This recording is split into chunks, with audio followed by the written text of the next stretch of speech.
مدہوش نہیں بیدار ہیں ہم، ہر آہٹ پہ تیار ہیں ہم، سمجھے نہ کوئی غافل ہم کو اس ملک کے پہرے دار ہیں ہم، مدہوش نہیں بیدار ہیں ہم ہر بسم اللہ الرحمن الرحیم۔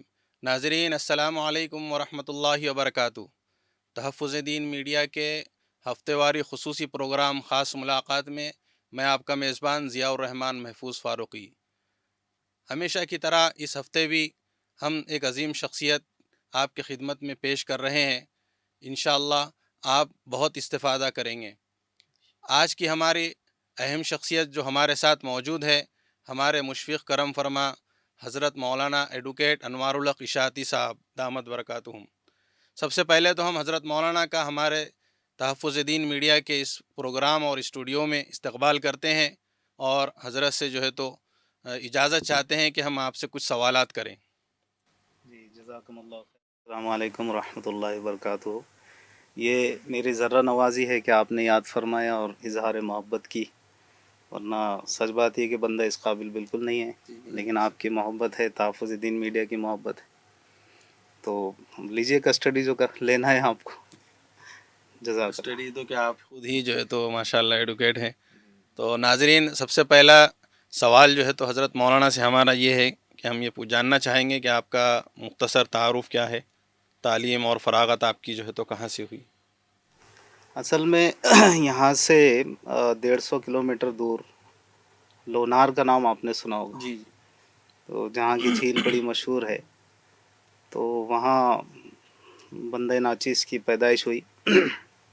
اس کے بعد یہ ہوا کہ جب میں 4 سال کی عمر کا تھا تو والد صاحب کا ٹرانسفر وہاں سے ہوا شیگاؤں، آپ نے نام یہ بھی سنا ہوگا، بلڈانا ضلع میں۔ تو والد صاحب ٹیچر ہیں ماشاءاللہ، مطلب اب تو ریٹائرڈ ہیں اور صحت مند ہیں الحمدللہ۔ تو وہاں میں نے پہلی جماعت سے لے کر میٹرک تک جی شیگاؤں انجمن ہائی اسکول، مشہور ہے وہاں کا اسکول، وہاں پر میں نے 10ویں تک تعلیم حاصل کی۔ پھر اس کے بعد فردر ایجوکیشن کی نقطۂ نگاہ سے میں ناگپور چلا گیا۔ جی اس کا علم شاید بہت کم لوگوں کو ہے کہ ناگپور میں میں نے 11-12 کیا، 12ویں سائنس سے کیا الحمدللہ۔ اور ناگپور کا ایک بہت ہی مشہور کالج ہے اور کچھ بدنام بھی ہے، اچھا لیکن یہ ہے کہ تعلیمی اعتبار سے بڑا اچھا ہے۔ تو بدنام اس لیے ہے کہ وہاں ناگپور میں روسا کے بچے بھی اسی کالج میں پڑھتے ہیں، وہ اچھا ان کا اپنا ذوق ہے، اور ہم جیسے چھوٹے موٹے بھی پڑھ لیتے ہیں۔ تو ہم نے وہاں پر 12ویں کیا سائنس سے، پھر اس کے بعد گریجویشن بھی کیا۔ تو مولوی بننے کا تو کچھ خیال دور دور تک بھی نہ ذہن میں تھا، نہ گمان تھا۔ سمجھو بنیادی تعلیم آپ کی عصری سے جی، شروع عصری ہوئی؟ تعلیمی ہوئی، اور کالج تک میں نے بالکل ایز اے کالج اسٹوڈنٹ جو ایک لائف ہوتی ہے جی اسی طرح میں نے پڑھا، بلکہ ناگپور کے جس کالج میں نے پڑھا، اسٹیفن اسلپ کالج، جی اگر ہمارے ناظرین میں سے جو سن رہے ہوں گے ناگپور سے متعلق، تو شاید ان کو حیرت بھی ہو رہی ہوگی کہ کہاں اسٹیفن اسلپ کالج اور کہاں یہ مولوی۔ بس وہ رب کی ستاری، اللہ کا فضل و کرم ہے۔ بے شک۔ تو اس کے بعد یہ ہوا کہ میں جیسے کہہ رہا تھا کہ بھئی مولوی کیا چیز ہے اور عالم اور مدرسے، یہ بالکل میں اس سے نابلد تھا، دور دور تک کوئی آشنا ہی نہیں تھی۔ بلکہ سچ کہوں تو میں اب اپنی برادری سے معذرت خواہ ہوں، اب تو برادری بھی کیا روٹھیں گی، انہی کا حصہ ہو گیا ہوں۔ میں مولوی لوگ سے ڈرتا بھی بہت تھا، اچھا لیکن اس بات کا کہاں اندازہ تھا کہ ایک دن یہ بم اپنے اوپر گرنے والا ہے، لیکن کرم ہے اللہ کا کہ یہ بم گرا۔ بے شک۔ آج میں اللہ کا بے انتہا شکر و احسان بجا لاتا ہوں کہ پروردگار نے ظاہری طور پر ہی صحیح علماء کے زمرے میں مجھے شامل کیا ہے، اللہ اس کی لاز رکھے۔ تو اس طور پہ میں نے انگلش میڈیم سے 11-12 سائنس کرنے کے بعد وہیں پر گریجویشن کیا، اور ناگپور میں ایک عام اسٹوڈنٹ کی طرح میں زندگی گزار رہا تھا۔ یہ میرا ایک کالج کا ماڈرن ایجوکیشن کا سفر ہے، جس کو آپ پری مولوی ایک سفر کہہ سکتے ہیں، مولوی بننے سے پہلے۔ اس کے بعد جو تعلیمی آغاز ہوتا ہے تو وہ پوسٹ مولوی شروع ہوتا ہے۔ وہاں ہوتا یہ تھا کہ حضرت مولانا عبد الکریم پاریک صاحب رحمۃ اللہ علیہ، ان کے حلقوں میں ہم بیٹھا کرتے تھے وقتاً فوقتاً، جی تو حضرت مولانا کی توجہات بھی تھی۔ تو پھر اس کے بعد ایسا لگا کہ شاید ہم جدھر جا رہے ہیں وہ راستہ صحیح نہیں ہے، ان مائی اوپینین ایسا مجھے لگ رہا جی تھا جی یا جو میرا ٹیسٹ تھا، جو میرا مزاج تھا اللہ کی توفیق اور فضل سے، تو وہ محسوس ہو رہا تھا کہ کوئی کمی ہے اور شاید اس راستے پر نہیں چلنا چاہیے جس پہ ہم چل رہے ہیں. تو یہ ہوا کہ پھر ذرا خیالات میں، جذبات میں، احساسات میں تبدیلی آنا شروع ہوئی، اور ایسا لگا کہ یار کسی اور منزل کی تلاش میں ہم کو رہنا چاہیے یا اس کی کوشش کرنا چاہیے. ایگزیکٹلی یہ نہیں تھا کہ مولوی ہی بننا ہے، جی جی نہ مولانا، بلکہ وہی میں نے کہا نا کہ بھی تھوڑا سا ایسے ہی تھا کہ، لیکن یہ تو تھا کہ اب جس فیلڈ میں ہوں تو وہ تھوڑا سا وہاں سے اب کہیں اور جانا چاہیے. تو تبدیلی آئی، اور تبدیلی کی بھی اپنی کچھ داستانیں ہیں، مختصر سی واقعات ہے. تو بہرحال لیکن آپ نے سوال یہ کیا کہ بھی پہلے آپ کا یہ تعلیمی سفر کہاں تک کیسے ہوا، وہ میں نے آپ کے سامنے رکھا. جی اس کے بعد پھر زندگی میں تبدیلی آئی، اور وہ تبدیلی جب آئی تو بہرحال ایک گھر میں ہنگامہ سا ہو گیا کہ بھئی کہاں کالج کا طالب علم اور کہاں مدرسے میں پڑھنے کی بات کر رہا ہے. جی. تو خیر اس کی اپنی کچھ روداد ہے. تو یہ عصری تعلیم مکمل ہو گئی، پھر اس کے بعد میں جو ہے تو مدرسے جو دینی تعلیم ہے اس کے تعلق سے بھی تھوڑا سا بتائیں. اس سلسلے میں تھوڑا سا پہلے 2-3 باتیں بطور معلومات جی ہی جی صحیح جی میں آپ کے سامنے رکھ رہا ہوں، ناظرین کے سامنے رکھ رہا ہوں کہ کالج لائف کے ساتھ ساتھ میں تھوڑا سا سنگنگ میں بھی بڑا اچھا. مجھے انٹرسٹ تھا. تو ناگپور کا دور جو ہمارا گزرا وہاں پر ہم نے باقاعدہ شاستریہ سنگیت، سگم سنگیت، وہاں کے ایک بہت مشہور گرو ہے، ابھی ضروری نہیں ہے کہ ان کا نام لیا جائے، جی جی جی. تو وہ ان سے میں نے اس فیلڈ کی شکشا بھی حاصل کی، اچھا. میوزیکل ایجوکیشن جس کو کہیں گے. تو یہ نہیں تھا ذہن میں کہ مطلب کوئی ایسا مدرسے سے ہم جڑے اور کچھ باقاعدہ دینی تعلیم حاصل کرے، بلکہ اس فیلڈ کی جو انتہا ہوتی ہے، جی آپ جانتے ہیں کہ وہ بمبئی جا کر ختم ہوتی ہے. جی تو وہ بھی ہمارے ٹارگٹ پر تھا، اس کے بھی کچھ راستے نکل آئے تھے، بمبئی جی. جانا بھی ہوا تھا، ایک بہت بڑے کسی اس فیلڈ کے آدمی سے اس زمانے میں ملاقات بھی رہی. لیکن یہ کہ بس اللہ کا فضل و کرم کی ایک بے چینی تھی بے شک. کہ یہ جو ہو رہا ہے یہ غلط ہو رہا ہے اور ادھر ہم کو نہیں جانا چاہیے. تو یہ ہوا کہ ہمارے 98 کی بات ہے یہ، ہمارے گاؤں میں چھٹی بتانے گیا لونار میں، والدین تھے وہاں پر.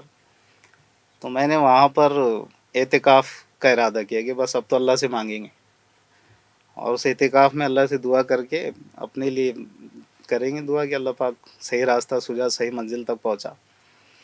تو وہ اعتکاف جو میں نے کیا، اس اعتکاف میں اللہ کے فضل و کرم سے سچی توبہ کی توفیق ہوئی. سچ بات یہی ہے، ورنہ وہ مشہور اب گاؤں کا معاملہ ہے تو عجیب عجیب شہرت ہو جاتی ہے جی کہ سر کے لڑکے کو کوئی مل گیا، سر کے لڑکے کی کسی سے ملاقات ہوگی مسجد جی. میں، اور جنات اور یہ اور وہ زمانے بھر کی ایسی سب بات.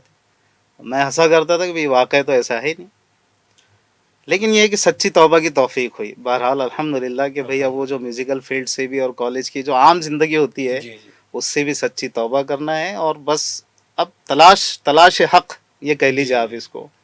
اس لیے میں کہہ رہا ہوں کہ بھائی بس یہ اللہ ہی کا فضل و کرم بے رہا. شک بے شک. تو تلاش حق میں اب جائے کہاں، کیا کریں. اعتکاف سے نکلے تو ہم نے ٹھان لی تھی کہ بھئی اب سنت کے مطابق چہرہ بھی رہے گا، لباس بھی رہے گا، اور اپنے پچھلے زمانے کے سارے کپڑے وپڑے بھی وائنڈ اپ. جی میرے بڑے بھائی ہے ماشاءاللہ، وہ ہے دیندار تو ہے، لیکن بہرحال ایک پڑھے لکھے گھر میں جس طرح کی دینداری جی جی ہوتی ہے جی. تھوڑا سا ماڈرنزم کے ساتھ، جی. وہ ان کے اندر تھی. اور وہ مجھے بہت زیادہ سوچتے تھے کہ بھئی یہ تھوڑا سا اس فیلڈ میں بھی آگے جائے، یعنی گلیمر کی دنیا میں، شہرت کی دنیا میں ایسے. تو وہ بڑے ناراض ہوئے، اور ایسے ناراض ہوئے کہ تو مولوی بنے گا، تو ایسے کیسے مطلب. تو میں کہا میں ابھی تو کچھ کہہ ہی نہیں رہا ہوں کہ میں ایگزیکٹلی مولوی بنوں گا یا مولوی بننے والا ہوں، لیکن یہ ہے کہ بہرحال اب یہ سنت لباس اور سنت چہرہ اب یہ اس کے حساب سے تو اب میں اس میں کوئی کمپرومائز کرنے کو تیار نہیں ہوں. تو بڑا مشکل گئی وہ 6-8 مہینے. جی. اب یہ تھا کہ میں والدین تھے ہمارے وہاں، اللہ نے ان کی خدمت کا موقع دیا، اللہ میرے حق میں قبول فرمائے اس کو. تو آئسولیشن تھا طبیعت میں، یعنی تھوڑا سا میں سیپریٹ ہو گیا تھا سوسائٹی اور سماج سے، وہاں رہتے ہوئے بھی میرے بچپن کے دوستوں سے بھی، سب سے. تو پھر ایک عجیب و غریب بات چل پڑی کہ سر کے لڑکے کو کوئی جنات بھی لگ گیا. اب وہ بلگنے کا معاملہ اس وقت میں سمجھا کہ بھائی کچھ بلگتا نہیں ہے، لوگ سمجھتے کہ بلگ گیا. جی جی جی. لیکن یہ مطلب بھی نہیں ہے کہ وہ جیسے مشہور ہے نا کہ بھئی ہر پاگل کہتا ہے کہ میں پاگل نہیں ہوں. جی جی جی. تو آپ یہاں اس کو پیچ اپ نہ کریں کہ بھائی ہر جس کو بلک گیا وہ کہتا ہے کہ مجھے نہیں بل گا. واقعتاً مجھے کچھ نہیں بل گا تھا. احساس تھا ایک. اس احساس کی وجہ سے یہ تھا کہ ایک تلاش حق اس کو پانے کا ایک جذبہ تھا. بہت ساری کتابیں پڑھا کرتا تھا, بہت ساری چیزوں کو اس طرح سے میں. تو واقعتاً ایک حدیث ایک دن میرے مطالعے میں آئی کہ العلماء ورثۃ الانبیاء.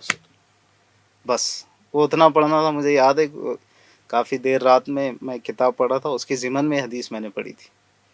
تو میرے دل میں داعیہ ہوا کہ بھائی پیغمبروں کے جو وارث ہوں ان کا مقام کتنا بلند و بالا ہو. میں نے اللہ سے دعا کی, پروردگار نہ میرا بیک گراؤنڈ ایسا ہے, نہ حالات ایسے مساعد نظر آ رہے ہیں, بس آپ ہی راستے پیدا کیجیے.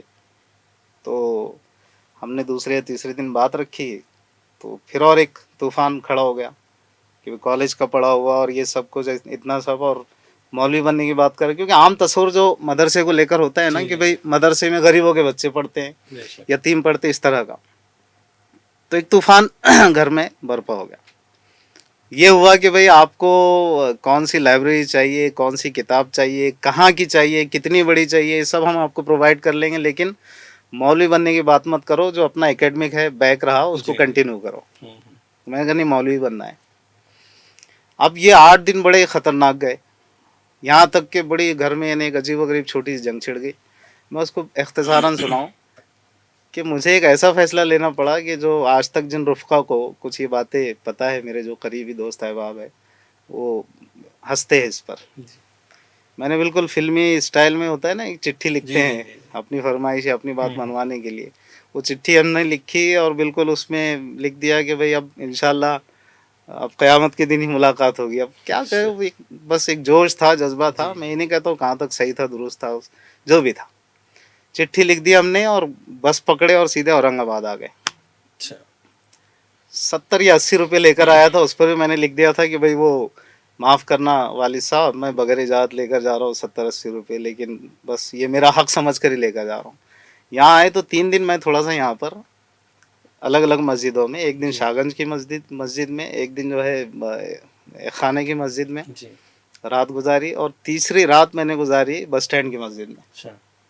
ضد تھی بس مولوی بننا ہے. اب ادھر سب پریشان ہو گئے, پتہ نہیں گھر چھوڑ کے کہاں چلا گیا, ڈھونڈا ڈھونڈ ہو رہی ہے. اس ضمن میں ایک بات آتی ہے جو کمال نہیں رکھتی ہے, لیکن اللہ کی توفیق ہوئی شامل حال, کہ وہ جو تیسری رات تھی, اس رات مجھے جیسے کوئی نورانی چہرہ آیا اور اس نے کہا کہ بھائی میاں ایسے تھوڑی عالم بنا جاتا ہے. انہیں گال پہ ایک تھپی ماری, تو 3:30 یا 4 بج رہے تھے رات کے. میں گھبرا کر اٹھا اور پھر مجھے لگا کہ نہیں, اور کہیں اپن چوک رہے ہیں. منزل صحیح چنی ہے ہم نے, لیکن راستہ شاید اس کے لیے صحیح نہیں چنا ہے. میں فوراً پھر بس پکڑی میں نے. وہ تھوڑے سے پیسے بچے تھے, یہاں 3 دن میں تو خرچ ہو گئے تھے وہ کھانے پینے میں. تو بس ہم نے پکڑی, گھر پہنچے تو واقعی بہت اچھا ہوا کہ میں وقت پر پہنچا, کیونکہ میری والدہ بالکل نیم پاگل سی ہو گئی تھی. اللہ نے کرم کیا کہ میں وقت پہ پہنچا. تو پھر یہ ہوا کہ بھئی چل ٹھیک ہے, تیری ضد پہ غور کریں گے. تو میں کہا بس تھوڑا قاعدے سے مجھے بننے دو مولوی, ایسے ادھر ادھر سے پڑھ لینا, کوئی عالم باقاعدہ نہیں ہوتا ہے. وہ ایک انسٹیٹیوشن سے پڑھنے کے بعد, جیسے ڈاکٹری کی معلومات کسی نے لے لی تو ٹھیک ہے, معلومات کی حد تک اس کو آپ کہیں گے, لیکن ڈاکٹر نہیں کہیں گے نا آپ اس کو. تو اس طرح سے وہ کسی طرح سے پھر یہ طے ہوا کہ بھئی ٹھیک ہے کہ آپ کو اجازت ملتی ہے, لیکن کیسے کہاں پڑھو گے آپ. تو میرے علم میں بات تھی کہ ندوۃ العلماء میں 5 ایئر کورس ہے, 5 ایئرس کورس ایسے طلبہ کے لیے جو مطلب 12th وغیرہ کی ہے, جنہوں نے گریجویشن کیا. تو میں کہا اس سلسلے میں کہ بھئی حضرت جو ہے عبد الکریم پاریک صاحب ہی سے کانٹیکٹ کر لیا جائے. میں گیا, حضرت سے کانٹیکٹ کیا, تو حضرت نے فی الفور مولانا رابع صاحب سے بات کی, ماشاء اللہ, اور اللہ ان کے قبر کو نور سے بھر دے. اور ساتھ میں ایک لیٹر بھی دیا, حضرت سے بات کی ہماری موجودگی میں, کہ ایسا ایسا طالب علم ہے, اب اللہ نے اس کو توفیق دی ہے اور وہ پڑھنا چاہتا ہے ماشاء اللہ. اور ایک لیٹر بھی دے دیا تھا احتیاطاً. اب وہ ہم آئے واپس گھر, تو ہماری والدہ اصل میں ان دنوں کسی عارضے کی وجہ سے تھوڑا سا بیمار چل رہی تھی, اور میں گھر کا سب سے چھوٹا ہوں, تو پسند نہیں کر رہی تھی اس بات کو کہ میں ان سے زیادہ دور رہوں.